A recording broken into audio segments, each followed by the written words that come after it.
इंदौर की mains rights संस्था पौरुष द्वारा 2 मार्च की शाम 4 बजे महालक्ष्मी नगर मेला ग्राउंड के सामने पुत्र हंता होलिका का दहन किया जाएगा।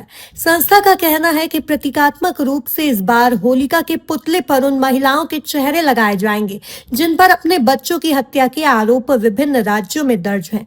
संस्था ने कुछ चर्चित मामलों का उल्लेख करते हुए कहा कि इनमें से 2 मामलों में निचली अदालत द्वारा फांसी की सजा सुनाई जा चुकी है, जबकि अन्य मामले अभी न्यायालय में लंबित है। उन्होंने कहा कि बीच में बेंगलुरु की सीईओ सूचना सेठ का चेहरा रहेगा। उसने कोर्ट के आदेश के बावजूद अपने 4 वर्षीय बेटे को इंडोनेशियन एनआरई पति वेंकट रमन से नहीं मिलने दिया। यही नहीं, उसने गोवा के होटल में ले जाकर मासूम बेटे के 34 टुकड़े कर दिए, फिर उन टुकड़ों को सूटकेस में भर दिया। होली के अन्य चेहरों में उत्तर प्रदेश की सीमा, मुस्कान, प्रियंका और दुर्गावती, तमिलनाडु की भारती व शरण्य, राजस्थान की संजू, ग्वालियर की ज्योति राठौर, हरियाणा की पूनम, गुजरात की सुनीता शर्मा जैसे आरोपी मां शामिल हैं। इंदौर से एनकाउंटर न्यूज की रिपोर्ट। नमस्कार मित्रों, मैं हूं आपका दोस्त एडवोकेट अशोक दशोरा, अध्यक्ष संस्था पौरुष इंदौर।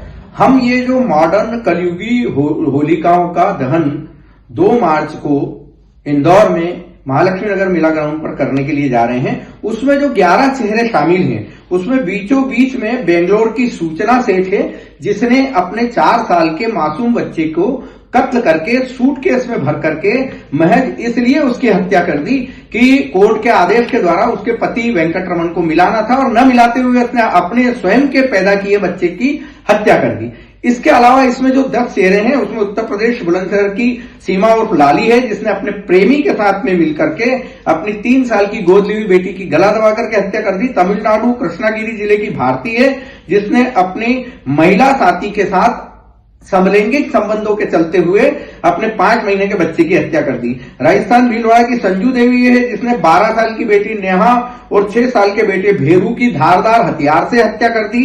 ग्वालियर की ज्योति राठौड़ है जिसने अपने 5 साल के बेटे अपने पड़ोसी प्रेमी जतिन के साथ में बच्चे के द्वारा देख लेने पर उसकी छत से फेंक करके हत्या कर दी।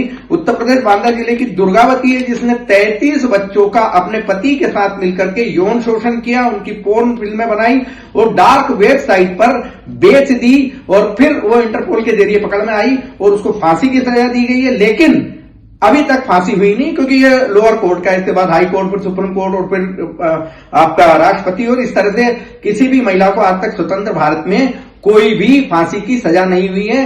तत्कालीन प्रधानमंत्री राजीव गांधी की हत्या करने वाली नलिनी की भी आज तक हत्या नहीं, वो फांसी नहीं हुई है।